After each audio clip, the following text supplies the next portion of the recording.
Hello students, मैं अंजलि पयाल स्वागत करती हूँ आपका आईसीटी वर्चुअल क्लास में।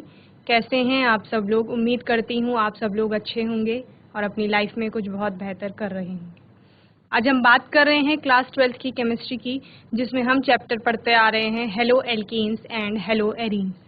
हेलो एल्केन्स और हेलो एरीन्स में अभी तक हमने काफ़ी चीज़ों को क्लियर कर लिया है, जैसे हेलो एल्केन्स होते क्या हैं, इनको बनाया कैसे जाता है, इनका नॉमेनक्लेचर यानी नामकरण कैसे किया जाता है, कॉमन सिस्टम से भी और आईयूपीएसी सिस्टम से भी। ओके, साथ ही हमने क्या देखा था, इनमें जो CX बॉन्ड होता है यानी कार्बन और हेलोजन के बॉन्ड जो बनते हैं आपस में, उसका नेचर यानी उसकी प्रकृति कैसी होती है।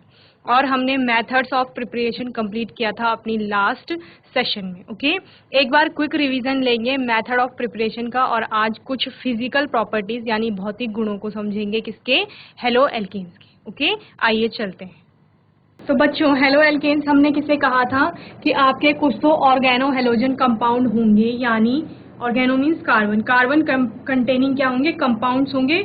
यानी कोई तो एल्केन होगा जिसमें आप क्या करेंगे, हेलोजन को ग्रुप 17 के किसी भी एलिमेंट को क्या करोगे, उसमें अटैच करोगे या जोड़ोगे। ठीक है, क्या कहा, ग्रुप 17 का क्या हो सकता है आपका एलिमेंट, वो आपका फ्लोरीन हो सकता है, क्लोरीन हो सकता है, ब्रोमीन हो सकता है, आयोडीन हो सकता है। ठीक है, ये तो आपको क्या करना है, आपको एक एल्केन लेना है। ठीक है, और उसमें से जब -H कर देंगे तो वो क्या बन जाएगा, एल्काइल बन जाएगा, और इस एल्काइल में प्लस क्या कर देंगे, X कर देंगे, तो ये क्या बन जाएगा आपका हेलो एल्केन बन जाएगा, या जिसे आप एल्काइल हैलाइड या एल्किल हैलाइड भी कहते हैं। ओके, यही किया था हमने। Haloalkanes are the halogen derivatives of alkanes, यानी ये है एक टाइप के एल्केन ही, यानी हाइड्रोकार्बन, कार्बन और हाइड्रोजन इनमें प्रेजेंट होंगे, और साथ में क्या होगा, हेलोजन डेरिवेटिव, यानी आपका ग्रुप 17 का कोई एक एलिमेंट इसमें जुड़ा हुआ होगा। ठीक है, एल्काइल के लिए आप R लेते हैं, और X आपका किसके लिए आता है, हेलोजन एटम के लिए आता है, यानी ग्रुप 17 का कोई भी एलिमेंट ये हो सकता है। ओके, R आपका एलिफेटिक हाइड्रोकार्बन है, यानी कुछ भी हो सकता है, मिथाइल, इथाइल, प्रोपाइल।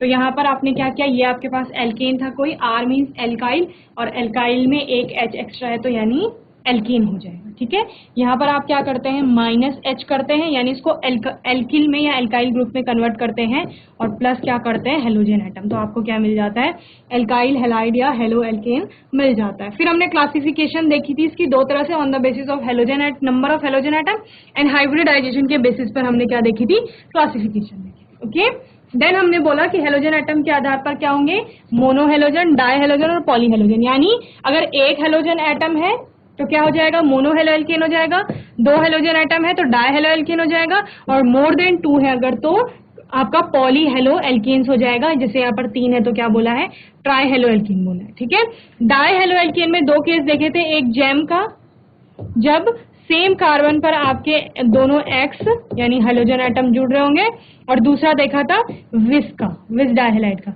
जहां पर आपके नेबरिंग कार्बन पे क्या जुड़ रहे थे, आपके हेलोजन एटम जुड़ रहे थे। ओके, देन आपने बोला कि हाइब्रिडाइजेशन के बेस पर एक sp3 हाइब्रिडाइज्ड वाला होगा, एक sp2 हाइब्रिडाइज्ड होगा। ठीक है, sp3 के बेस पर हमने देखा कि एल्काइल हैलाइड्स होंगे, एलाइलिक होंगे और बेंजाइलिक होंगे।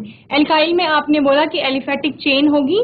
ठीक है, और एलिफेटिक चेन में आपका जो हेलोजन होगा वो अल्फा कार्बन जो होगा वो sp3 हाइब्रिडाइज्ड होगा एल्किल हैलाइड में। ओके, एलाइलिक हैलाइड में आपने क्या बोला कि अल्फा कार्बन तो आपका कैसा होगा, sp3 होगा, लेकिन जो बीटा कार्बन है वो कैसा होगा, sp2 होगा।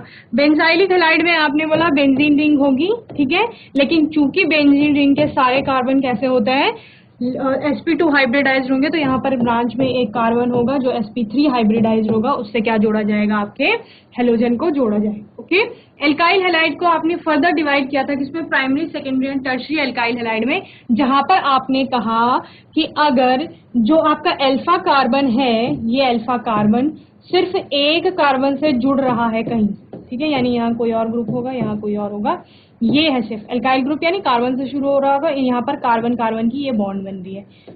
ये आपका अल्फा कार्बन है। जब ये किसी एक ही कार्बन से जुड़ रहा होगा तो वो 1 डिग्री हो जाएगा। जब आपका अल्फा कार्बन दो तरफ से कार्बन से जुड़ रहा होगा तो वो आपका क्या हो जाएगा, सेकेंडरी हो जाएगा। और तीसरा केस क्या आता है आपका टर्शरी का, जहां पर आपका कार्बन 3 साइड से किससे जुड़ रहा होगा, कार्बन से बॉन्डिंग कर रहा होगा। ओके, और इसमें एक मिथाइल हैलाइड का केस आया जहां पर आपने बोला कि कार्बन किसी भी कार्बन से नहीं जुड़ रहा है, अल्फा कार्बन की बात कर रहे हैं। ठीक है, देन आपका sp2 हाइब्रिडाइज्ड बताया कि जो आपका अल्फा कार्बन होगा आप कैसा हो जाएगा, sp2 हाइब्रिडाइज्ड हो जाएगा। इसमें दो केसेस आते हैं आपके, एक विनाइलिक हैलाइड का आता है, एक एराइल हैलाइड का आता है। विनाइलिक हैलाइड में आपने क्या बोला कि आपकी एलिफेटिक चेन होगी और अल्फा कार्बन आपका क्या होगा, sp2 हाइब्रिडाइज्ड होगा। यानी अभी जिस कार्बन से आपका हेलोजन एटम जुड़ रहा है वो डायरेक्ट डबल बॉन्ड से जुड़ा हुआ है। तो इससे जुड़ रहा है आपका हेलोजन, ये वाला एटम, तो ये डबल बॉन्ड से जुड़ा हुआ है। ठीक है, और एराइल हैलाइड में आपका आता है कि बेंजीन रिंग में आपका डायरेक्ट क्या हो रहा होगा, हेलोजन एटम जुड़ रहा होगा। ओके, इतना आप लोगों ने पढ़ लिया था। देन कॉमन सिस्टम की बात की थी नोमेनक्लेचर में कि कोई तो कॉमन सिस्टम होगा जो सिर्फ किसी एक एरिया के लिए अगर आप नाम रखते हैं तो वो कॉमन सिस्टम में आता है। तो आपने एल्काइल हैलाइड करके उनको बताया था कि अगर कोई भी क्या है, हेलो एल्केन है या एल्काइल हैलाइड है तो उसका जो नाम लिखा जाएगा वो एल्काइल हैलाइड के बेस पर ही रखा जाएगा। जैसे एल्काइल में पहले एल्काइल ग्रुप आएगा, यानी जितने नंबर ऑफ कार्बन उसमें प्रेजेंट है उसके आधार पर, carbon number of carbon atom के आधार पर आप क्या बोलोगे कि वो क्या है। अगर एक कार्बन है तो मिथाइल आएगा, 2 कार्बन है तो इथाइल आएगा। इस तरह से आप उसको, पहले आप एल्काइल ग्रुप का नाम लिखेंगे, देन आप बताएंगे कि उसमें कौन सा हेलोजन प्रेजेंट है, और उस हेलोजन को आप आइड करके प्रोनाउंस करेंगे या आइड करके लिखेंगे, जैसे फ्लोराइड, क्लोराइड, आयोडाइड। ठीक है, इस तरह से। तो जैसे आपके पास अगर एक ही कार्बन है तो मिथाइल हो गया, और आपका सपोज क्लोरीन वहां पर है तो क्लोराइड, मिथाइल क्लोराइड। ओके, और इथाइल ब्रोमाइड। ये हम किसकी बात कर रहे हैं, कॉमन सिस्टम की बात कर रहे हैं। ठीक है, अगर आईयूपीएसी सिस्टम की बात करें, यानी international union for pure and applied chemistry, उस सिस्टम के आधार पर चलें तो आपका हेलो एल्कीन्स करके उनको प्रोनाउंस किया जाएगा। यानी पहले आपका हेलोजन एटम का नाम आएगा, देन जितने नंबर ऑफ कार्बन एटम वहां पे प्रेजेंट है उनके आधार पर आपकी जो कार्बन चेन है उसका नाम दिया जाएगा, एल्केन का नाम दिया जाएगा। जैसे यहाँ पर क्या लिखा गया है, ब्रोमोइथिन लिखा गया है। इसका मतलब क्या है कि ब्रोमो ग्रुप वहां पर है, ब्रोमीन होगा, और इथेन यानी 2 कार्बन की चेन होगी। ठीक है, एन आ रहा है तो यानी सिंगल बॉन्डेड होंगे सारे। ठीक है,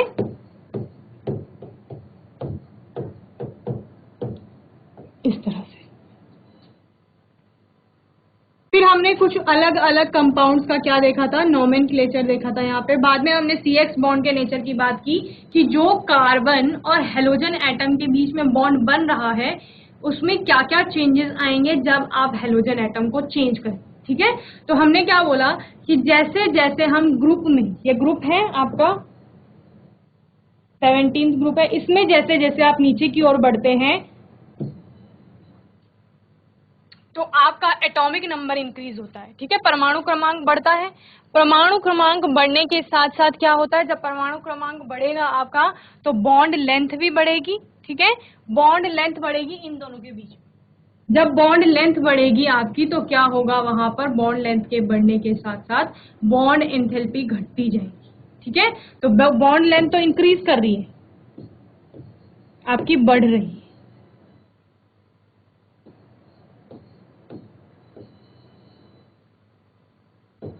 लेकिन अब जब बॉन्ड एंथैल्पी की बात करेंगे, बॉन्ड एंथैल्पी क्या होता है आपका, बॉन्ड डिसोसिएट करने के लिए जितनी एनर्जी रिक्वायर्ड है वो, यानी इस बॉन्ड को अगर तोड़ना है, ये बॉन्ड को अगर आपने तोड़ना है तो इसके लिए जितनी बॉन्ड एनर्जी चाहिए वो आपकी क्या है, बॉन्ड एंथैल्पी है। तो जैसे जैसे बॉन्ड का साइज बढ़ता गया, उसकी लेंथ बढ़ती गई, तो लेंथ बढ़ने के साथ साथ स्ट्रेंथ कम हुई, यानी उसको तोड़ पाना अब इजी है। अब इजी हो गया तो एनर्जी क्या चाहिए, कम चाहिए। ओके, तो क्या हो रही है, बॉन्ड एंथैल्पी आपकी यहाँ पर घट रही है। वहीं डायपोल मोमेंट क्या होता है, पहले 2 केसेस में बढ़ता है, फिर सडनली डिक्रीज करता है, देन अगेन क्या होता है, बढ़ता है। ये भी इसका रीजन भी हमने पढ़ लिया था। Then method of preparation of haloalkanes में हमने 3 तरह से क्लासिफाई किया था, मतलब 3 मेथड्स हमने देखे थे, ठीक है। पहला हमने बोला था फ्रॉम एल्कोहल, यानी एल्कोहल से आप क्या बनाएंगे, हेलो एल्केन बनाएंगे। दूसरा आपने कहा था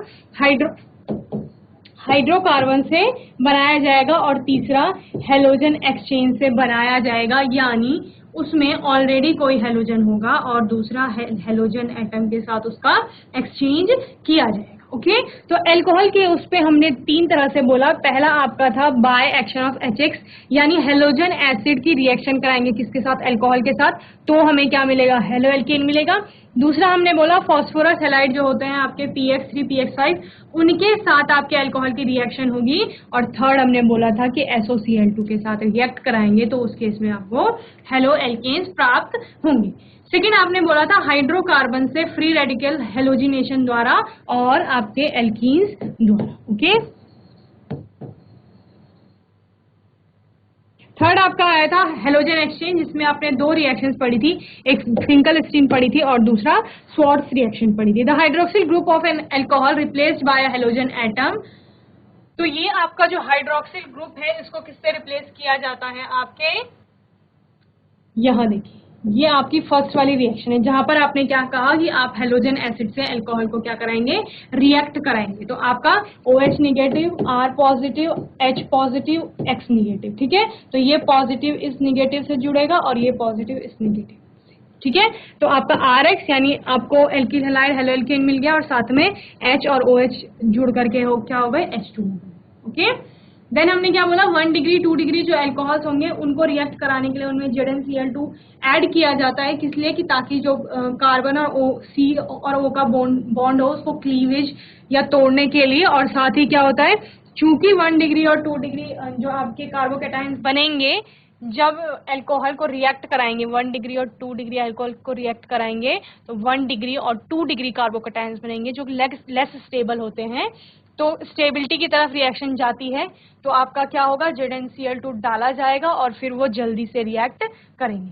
3 डिग्री अल्कोहल के साथ ऐसा नहीं होता क्योंकि वो ज्यादा रिएक्टिव होते हैं और उनको सिर्फ नॉर्मल जो रूम टेम्परेचर होता है उसी में HCl अगर उनमें ऐड कर देंगे आप 3 डिग्री अल्कोहल्स में और सिर्फ शेक करने पे ही आपको क्या मिल जाएगा, आपके प्रोडक्ट्स मिल जाएंगे। ओके, देन आपने क्या बोला कि जो आपका order of reactivity of halogen acids होते हैं वो कैसे होते हैं, HI जो होता है वो सबसे ज्यादा रिएक्टिव होता है, HBr उसके कंपैरिजन में कम रिएक्टिव होता है, HCl और कम रिएक्टिव होता है, HF सबसे कम रिएक्टिव होता है। तो इसका रीजन ये भी है क्योंकि आपका बॉन्ड लेंथ बढ़ रही है, साइज बढ़ रहा है, तो इलेक्ट्रॉन को मूव कराना, किसी बॉन्ड को ब्रेक करना ईजी है HI के केस में। ओके, तो इसीलिए जो आपका HI होता है वो ज्यादा रिएक्टिव होता है इन सब में। Okay, second order of reactivity of alcohol, ये भी हमने देख लिया था कि टर्शरी जो होते हैं वो इंस्टेंट रिएक्शन देते हैं, एकदम तुरंत दे देते हैं। सेकेंडरी को थोड़ा टाइम लगता है और प्राइमरी को हीट करना पड़ता है रिएक्शन करवाने के लिए। ओके, देन हमने बोला by the action of phosphoric halide. तो फॉस्फोरिक हैलाइड के रिएक्शन कराने पर अगर आप PX3 से रिएक्ट कराते हैं तो आपका H3PO3 एक प्रोडक्ट बनेगा और साथ ही में आपका क्या बनेगा, जो भी आपका क्या होगा, हेलो एल्केन बन रहा होगा अकॉर्डिंग टू द आपका PX3 ग्रुप। देन आपने बोला अगर PX5 है तो ये POX3 आपका एक प्रोडक्ट बनेगा साथ में। इसके बाद आपने कहा कि थाइनिल क्लोराइड के साथ अगर आपकी किसी अल्कोहल की रिएक्शन होती है तो यह बहुत अच्छे क्या देता है, एल्काइल क्लोराइड देता है जो कि प्योर स्टेट में आपको मिलते हैं। और अगर आपको एल्काइल क्लोराइड बनाने हैं तो ये सबसे अच्छा मेथड माना जाता है उसको बनाने के लिए। ओके, देन सेकंड जो हमारा मेथड था वो था बाय हाइड्रोकार्बन, यानी हाइड्रोकार्बन्स का यूज करके या उनके उपयोग से आप क्या बनाएंगे, हेलो एल्केन्स बनाएंगे। ओके, फर्स्ट है आपका by free radical halogenation. Free radical halogenation में आपकी चेन इनिशिएशन, चेन प्रोपोगेशन और चेन टर्मिनेशन आपने तीनों स्टेप पढ़े थे, जहां पर आपने बोला कि आपके पास एक्सेस अमाउंट में हेलोजन होगा और उसको क्या किया जाएगा, किसी भी कार्बन की जो आपके पास चेन है उसमें क्या किया जाएगा, अटैच कराया जाएगा, ये किसकी प्रेजेंस में, सनलाइट की प्रेजेंस में, और ये चेन बार बार चलती रहती है और जिसके कारण क्या बनते रहते हैं, हेलो एल्केन्स बनते रहते हैं। ओके, देन आपने बोला कि एल्कीन से आप कैसे बनाएंगे, तो एल्कीन से आप कैसे बनाते हैं, एल्कीन्स में जहां पर डबल बॉन्डेड कार्बन है उनमें से एक बॉन्ड को तोड़ करके आप क्या करते हैं अपना, अगर सिमेट्रिकल एल्कीन है तो ठीक है, सिमेट्रिकल एल्कीन में आप अगर ये बॉन्ड तोड़ेंगे तो क्या, जब आपको HX जोड़ना है तो आप एक किसी कार्बन से H जोड़ देंगे और दूसरे से X जोड़ देंगे। चूंकि सिमेट्रिकल है तो क्या हो जाएगा, आपका प्रोडक्ट सेम ही रहेगा। अगर आप इस साइड को आपने H जोड़ दिया है और यहाँ पर X जोड़ दिया, अगर दूसरा आप कंपाउंड बनाते हैं इस तरह से, यहाँ पर आपने H जोड़ दिया है और यहाँ पर X, तब भी क्या होगा, नंबरिंग क्योंकि दोनों साइड से सेम ही आएगी और आपका जब नाम सेम रहता है तो मींस प्रोडक्ट सेम ही है। ठीक है, स्ट्रक्चर आप किसी भी तरह से बना लीजिए। फिर हमने अनसिमेट्रिकल कार्बन की बात की थी, तो अनसिमेट्रिकल कार्बन में हमने बोला कि मार्कोनिकॉफ रूल के अकॉर्डिंग, यानी जिस डबल बॉन्डेड कार्बन में less number of hydrogen atoms होंगे वहां पर आपका क्या होगा, हेलाइड ग्रुप यानी कि निगेटिव पार्ट जुड़ेगा। तो ये किससे जाकर के जुड़ेगा, ये X जो है जहां पर हेलोजन जिसमें कम हाइड्रोजन है।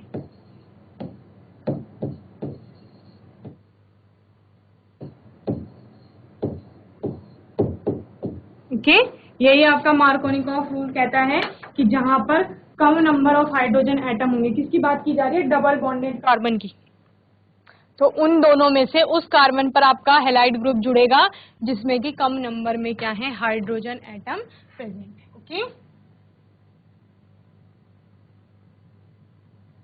देन हमने लास्ट सेशन में पढ़ा था हेलोजन एक्सचेंज को, कि हेलोजन एक्सचेंज है क्या। तो हेलोजन एक्सचेंज में कुछ नहीं होगा, आपके पास ऑलरेडी एक हेलोजन होगा।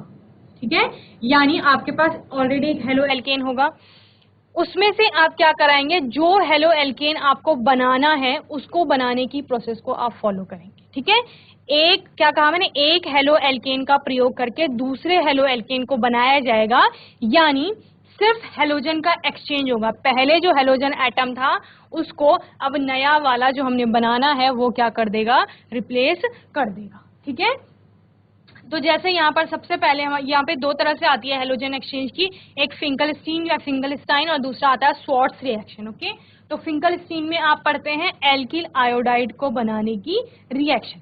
तो एल्किल आयोडाइड आपका बनता है किससे, एल्किल क्लोराइड या एल्किल ब्रोमाइड का प्रयोग करके। ठीक है, तो क्या कहा हमने, आपके पास RX होगा, ऑलरेडी हेलो एल्केन होगा, और ये X आपका क्या हो सकता है, Br या Cl कोई भी हो सकता है। ठीक है, इसकी रिएक्शन कराई जाती है सोडियम आयोडाइड से, किसकी प्रेजेंस में, ड्राई एसीटोन की प्रेजेंस में। और ड्राई एसीटोन की प्रेजेंस में इसकी रिएक्शन कराने पर आपका क्या बनता है, एल्काइल आयोडाइड बनता है। ये एल्काइल आयोडाइड बन गया और साथ में NaX जो कि NaBr NaCl हो सकता है according to this reaction. Okay, तो जब आपका NaCl NaBr बनेगा तो उसकी PPT फॉर्म हो जाती है वहां पे। ठीक है, जब ड्राई एसीटोन आप क्या करेंगे, ऐड करेंगे। तो इसको जल्दी से नोट कर लीजिए एक और बार अगर आपने नोट नहीं किया है, फिर मैं आपको आगे स्वार्ट्ज रिएक्शन समझाऊंगी।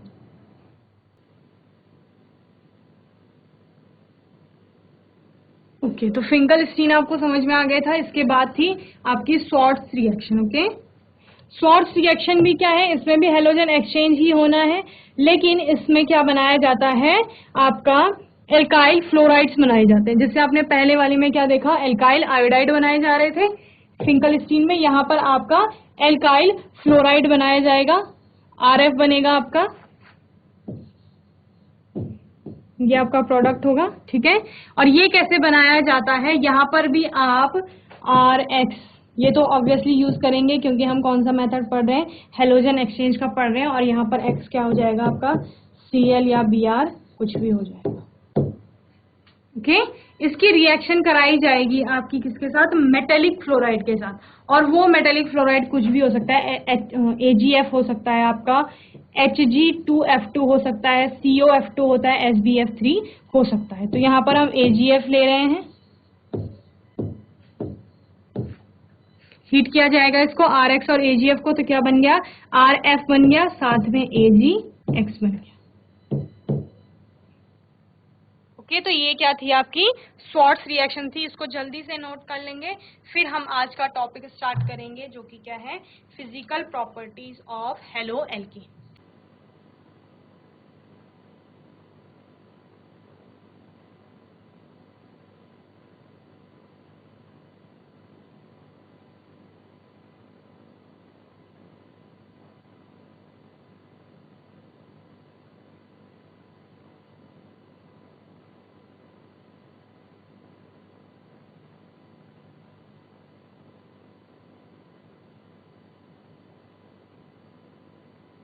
चलिए, physical properties of haloalkanes, यानी जो आपके हेलो एल्केन्स हैं उनके भौतिक गुणों की बात करते हैं। ठीक है, सबसे पहले आता है आपका फिजिकल नेचर। फिजिकल नेचर कैसे होगा आपका हेलो एल्केन्स का? Alkyl halides are colourless in nature. तो जो आपके एल्काइल हैलाइड्स हैं वो कैसे होते हैं? कलरलेस होते हैं nature, in pure state. Okay, जब वो अपनी प्योर स्टेट में पाए जाएंगे तो अपनी प्योर स्टेट में होने पर वो कैसे दिखाई देंगे? आपको कलरलेस दिखाई देंगे, यानी कि कैसे होंगे? रंगहीन होंगे, किसी भी प्रकार का रंग उनमें नहीं होगा। However, bromides and iodides develop color on exposure to light. जबकि आपके क्या होते हैं, जो ब्रोमाइड्स और आयोडाइड्स होते हैं, जब वो लाइट के एक्सपोजर में आते हैं, लाइट की प्रेजेंस में आते हैं या लाइट के कांटेक्ट में आते हैं, तो क्या करते हैं? एक प्रकार का कलर शो करते हैं। ठीक है, the reason for the development of colour is the decomposition of halogen in presence of light. Light की प्रेजेंस में हेलोजन का क्या होता है? डिकम्पोजिशन होता है। ठीक है, और यही कारण है कि वो क्या करेंगे? कलर दिखाएंगे आपको। ओके, क्या समझ में आया कि मोस्टली जो आपके एल्काइल हैलाइड होते हैं वो प्योर स्टेट में कैसे होते हैं? कलरलेस होते हैं, यानी कि कैसे होंगे? रंगहीन होंगे। लेकिन जो आपके क्या होंगे? ब्रोमाइड्स और आयोडाइड होंगे, जब वो लाइट के एक्सपोजर में आते हैं तो वो कलर दिखाते हैं, एक प्रकार का रंग दिखाएंगे। और ये रंग दिखाने का कारण क्या है कि वो लाइट के एक्सपोजर में जब आएंगे तो उन हेलोजेंस का क्या होता है? डिकम्पोजिशन होता है, जिसके कारण की कलर वहां पर डेवलप हो जाता है। ओके, देन हम फिजिकल स्टेट की बात करते हैं। फिजिकल स्टेट क्या है आपका? भौतिक अवस्था जो होगी कि ये लिक्विड स्टेट में पाए जाएंगे या सॉलिड स्टेट में और गैसियस स्टेट में, कौन सी स्टेट में पाए जाएंगे? ठीक है, तो जो आपके कम संख्या वाले हेलो एल्केन्स होते हैं, कम संख्या मतलब जिनमें कार्बन एटम कम होंगे। ठीक है, नंबर ऑफ कार्बन एटम जिनमें क्या होंगे? कम होंगे। तो जिनमें आपके number of carbon atoms come होंगे वो कौन सी स्टेट में पाए जाते हैं? गैसियस स्टेट में पाए जाते हैं। ठीक है, तो आपके लगभग C1 to C3 जो कार्बन चेन होगी, ठीक है, यानी मिथाइल, इथाइल, प्रोपाइल, यहां तक के जो आपके क्या मिलेंगे? आपको हेलो एल्केन्स मिलेंगे, वो कौन सी स्टेट में मिलेंगे? गैसियस स्टेट में मिलेंगे या गैसीय अवस्था में आपको मिलेंगे। देन C4 से लेकर C7 तक, C4 से लेकर C7 तक जो आपके क्या होंगे? हेलो एल्केन्स होंगे, वो आपको लिक्विड स्टेट में मिलते हैं, द्रव अवस्था में मिलते हैं। और C8 से ज्यादा या C8 से ऊपर की जो कार्बन चेन होगी वो आपको कौन से स्टेट में मिलेगी? सॉलिड यानी ठोस अवस्था में मिलेगी। तो इसका कारण क्या है? क्योंकि जैसे जैसे मॉलिक्यूलर मास क्या होगा? बढ़ेगा, उसके साथ साथ मॉलिक्यूलर मास के बढ़ने के साथ साथ, ये मॉलिक्यूलर मास बढ़ रहा है क्योंकि कार्बन एटम की संख्या बढ़ रही है, तो उस कंपाउंड का मॉलिक्यूलर मास बढ़ रहा है। मॉलिक्यूलर मास के बढ़ने के साथ साथ फोर्स ऑफ अट्रैक्शन भी बढ़ेगा। ठीक है, और आपको याद होगा 11th क्लास में जब आप क्या पढ़ रहे थे? मैटर का नेचर पढ़ रहे थे, या आप सॉलिड, लिक्विड और गैस को तीनों को क्या कर रहे थे? अलग अलग पढ़ रहे थे। तो आपने क्या पढ़ा था कि इंटरैक्शन या अट्रैक्शन फोर्स बढ़ेगा तो क्या होंगे? मॉलिक्यूल पास पास आएंगे। मॉलिक्यूल या कांस्टेंट पार्टिकल जब पास पास आएंगे तो क्या होगा? वो गैस से लिक्विड, लिक्विड से सॉलिड में कन्वर्ट होना स्टार्ट कर देंगे। ठीक है, आपने क्या पढ़ा था कि जो गैसेस स्टेट में होते हैं वो आपके वहां पर जो मॉलिक्यूल होंगे, कॉन्स्टिट्यूएंट पार्टिकल होंगे, वो दूर दूर होते हैं। ठीक है, जब लिक्विड की बात करेंगे तो वो पार्टिकल क्या आ जाते हैं, थोड़े पास आ जाते हैं। और जब सॉलिड की बात करेंगे तो वो एकदम कैसे होते हैं, क्लोजली और टाइटली पैक्ड होते हैं या बॉन्डेड होते हैं। ठीक है, ये पढ़ा था हमने। तो हम क्या कह रहे हैं कि सेम यही किस में हो रहा है, हेलो एल्केन्स के केस में हो रहा है। जब वहां पर कार्बन चेन छोटी थी, कार्बन चेन छोटी होने का मतलब क्या है कि जो आपका मॉलिक्यूलर मास है वो कम होगा। ओके, जब मॉलिक्यूलर मास कम है तो वहां पे फोर्स ऑफ अट्रैक्शन कम लग रहा है, van der Waals force of attraction जिसे आप बोलते हैं वो कम लग रहा है। तो अट्रैक्शन फोर्स कम है तो ये आपके जो पार्टिकल हैं वो दूर दूर है, तो इसीलिए वो कौन सी स्टेट में है, गैसियस स्टेट में है। जब मॉलिक्यूलर मास थोड़ा सा बढ़ा, नंबर ऑफ कार्बन एटम बढ़े, तो क्या हुआ, अट्रैक्शन फोर्स भी बढ़ा। अट्रैक्शन फोर्स बढ़ा तो अभी पार्टिकल्स थोड़े और पास आ गए और कौन सी स्टेट में मिल रहे हैं आपको, लिक्विड स्टेट में मिल रहे हैं। वहीं आपने बोला कि जब मॉलिक्यूलर मास और ज्यादा बढ़ गया तो आपका जो फोर्स ऑफ अट्रैक्शन है वो और ज्यादा बढ़ गया है, और फोर्स ऑफ अट्रैक्शन बढ़ने के बाद ये जो कॉन्स्टिट्यूएंट पार्टिकल है ये और पास आ गए। ओके, तो इतना आपको होपफुली समझ में आ गया होगा फिजिकल स्टेट में। और साथ ही इसमें क्या होता है कि जो इनकी ऑर्डर होती है, ठीक है, यानी स्मेल होती है इनमें, वो कैसी होती है, प्लीजेंट स्मेल होती है।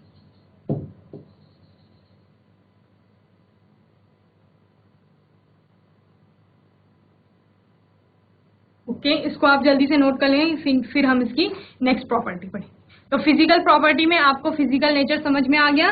पहले किसकी बात की कि जो कलर होगा इनका ये कलरलेस होंगे प्योर स्टेट में, लेकिन जहां पर ब्रोमाइड की और आपके आयोडाइड्स की बात की जाएगी तो ये लाइट के एक्सपोजर में आने पर कलर डेवलप करेंगे, जिसका कारण क्या है कि हेलोजन वहां पर क्या हो रहा है, डिकम्पोज हो रहा है। ठीक है, साथ ही हमने क्या बोला, फिजिकल स्टेट जब आप C1 to C3 जाएंगे, यानी स्टार्टिंग के जो आपके छोटे हेलो एल्केन्स होंगे वो गैसेस स्टेट में मिलते हैं। क्यों, क्योंकि वहां पर मॉलिक्यूलर मास कम है। C4 to C7 जाएंगे तो मॉलिक्यूलर मास में थोड़ा बढ़ावा हुआ या मॉलिक्यूलर मास आपका थोड़ा बढ़ा, तो वो कौन से स्टेट में मिल रहे हैं, लिक्विड स्टेट में मिल रहे हैं। और C8 और C8 से ऊपर चलने पर आपको क्या मिल जाते हैं, सॉलिड स्टेट में हेलो एल्केन्स मिल जाते हैं। ओके, इसको जल्दी से नोट करेंगे, फिर नेक्स्ट प्रॉपर्टी देखेंगे। नेक्स्ट फिजिकल प्रॉपर्टी है आपकी boiling point. We know there is a large difference in electronegativity between the carbon and halogen atom of any given compound, resulting in development of highly polarized molecule। यानी क्या कह रहे हैं कि जो आपका कार्बन और X है, CX है, इनके बीच में इलेक्ट्रोनिगेटिविटी का डिफरेंस हो जाता है, जिससे क्या आपके पोलर्स बन जाते हैं या आपका पोलराइजेशन वहां पर हो जाता है, जिससे डायपोल मोमेंट क्रिएट हो जाए। Okay, the polarity of the CX bond and higher molecular mass in comparison to the actual hydrocarbon result in the development of very strong intermolecular forces of attraction in the derivatives of halogen. क्या बोल रहे हैं कि जैसे आपका ethane है, alkene हो गया सिंपल, और दूसरा आपका हो गया हेलो एल्केन।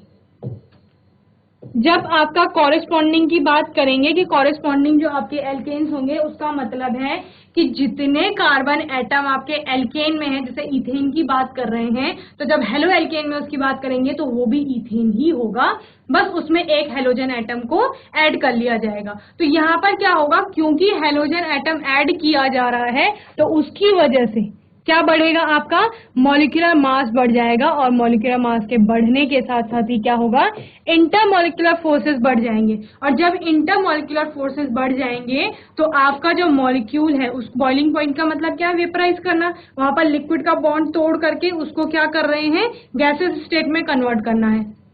ओके, तो बॉन्ड तोड़ने में अब क्या होगी, सुविधा नहीं होगी, एल्केन से ज्यादा टाइम लगेगा या टेम्परेचर ज्यादा देना पड़ेगा एल्केन की तुलना में। एल्केन आपका सिंपल क्या बोला मैंने, जैसे इथेन है, ठीक है, और हेलो एल्केन के केस में आप जैसे ब्रोमो इथेन ले लो, तो नंबर ऑफ कार्बन एटम्स दोनों जगह सेम है। वहां भी इथेन में आपके 2 ही कार्बन होंगे, C2 होगा, और यहां पर जैसे मैंने ब्रोमो इथेन कहा तो इसमें भी आपके C2 ही होंगे, 2 ही कार्बन होंगे, ठीक है। लेकिन चूंकि ब्रोमो इथेन में अब ब्रोमीन भी जुड़ गया है, Br जुड़ गया है, तो आपका जो इथेन था उसकी तुलना में ब्रोमो इथेन का मॉलिक्यूलर मास बढ़ गया है। और जब ये मॉलिक्यूलर मास बढ़ा, यहाँ पर CX आ गया है, ये CX बॉन्ड की बात कर रहे हैं हम। Br और इथेन के बीच में क्या आ जाए, C के बीच में क्या आ जाएगा, आपका पोलराइजेशन हो जाएगा, डायपोल डायपोल मोमेंट क्रिएट हो जाएगा और साथ ही मॉलिक्यूलर मास बढ़ेगा, तो इंटरमॉलिक्यूलर फोर्स यहाँ पर बढ़ जाएगा, जिसको तोड़ने में अब ज्यादा टेम्परेचर लगेगा, यानी आपका जो बॉइलिंग पॉइंट था वो इंक्रीज हो जाएगा। किसके कंपैरिजन में? एल्केन्स के कंपैरिजन। तो समझ गए, यानी हेलो एल्केन्स का क्या होता है, जो बॉइलिंग पॉइंट होता है, ठीक है, बॉइलिंग पॉइंट यानी क्वथनांक। हेलो एल्केन्स का जो क्वथनांक होगा, बॉइलिंग पॉइंट होगा, वो ज्यादा होगा, ठीक है। क्या होगा? आर एक्स का जो बॉइलिंग पॉइंट होगा वो ज्यादा होगा, किसकी तुलना में? आर एच की तुलना में। ओके, कॉरेस्पॉन्डिंग की बात कर रहे हैं। The stronger intermolecular forces of attraction are due to dipole-dipole and van der Waals interaction, यही हमने बताया। The boiling point of haloalkanes and haloarenes depend upon the intermolecular forces of attraction। इसी पे डिपेंड करेगा, जितना ज्यादा मॉलिक्यूलर मास होगा उतना ज्यादा van der Waals फोर्स की वैल्यू होगी या इंटरमॉलिक्यूलर फोर्स ऑफ अट्रैक्शन होगा, और जिसको तोड़ पाना उतना ही ज्यादा मुश्किल हो जाएगा, उतना ही ज्यादा टेम्परेचर देना पड़ेगा। Hence the boiling point of derivatives of chloride, bromide and iodides are comparatively higher the hydrocarbons of the similar molecular mass। Okay? तो ये ऑर्डर ऑफ बॉइलिंग पॉइंट देख रहे हैं, क्योंकि Ri का मॉलिक्यूलर मास ज्यादा होगा सबसे, इसीलिए उसका बॉइलिंग पॉइंट भी सबसे ज्यादा होगा किसकी तुलना में? और अदर जो आपके क्या बनेंगे? एल्काइल हैलाइड्स बनेंगे। ओके, तो सबसे ज्यादा आपका Ri का होता है, देन किसका होता है? Rbr का होता है, देन RCl का होता है, और सबसे कम किसका होगा? Rf का होगा। तो टोटली किस पे डिपेंड कर रहा है? आपका मॉलिक्यूलर मास पे डिपेंड कर रहा है, और इंटरमॉलिक्यूलर फोर्स जिसे आप कह रहे थे, या फिर क्या कह रहे हैं उसको? van der Waals force of attraction कह रहे हैं। तो आपका दो प्रॉपर्टीज आपने आज पढ़ ली हैं, कौन कौन सी? फिजिकल नेचर, और दूसरा क्या पढ़ा? Boiling point. नेक्स्ट प्रॉपर्टीज हम अपने नेक्स्ट सेशन में पढ़ेंगे। तब तक के लिए आपके कोई डाउट्स हैं, क्वेश्चन है, तो आप वो पूछ सकते हैं। ओके, तो बच्चों होपफुली आज का सेशन आपको अच्छे से समझ में आया होगा। अगर आपके कोई भी डाउट्स हैं, कोई भी क्वेश्चन है, तो वो आप नेक्स्ट सेशन में पूछ लेंगे, आपके मेथड से related, method of preparation of haloalkane से रिलेटेड, या फिर आपने जो आप आज दो फिजिकल प्रॉपर्टीज पढ़ी हैं उनसे रिलेटेड। नेक्स्ट फिजिकल प्रॉपर्टीज को हम अपने नेक्स्ट सेशन में देखेंगे। तब तक के लिए ICT वर्चुअल क्लास से जुड़ने के लिए धन्यवाद।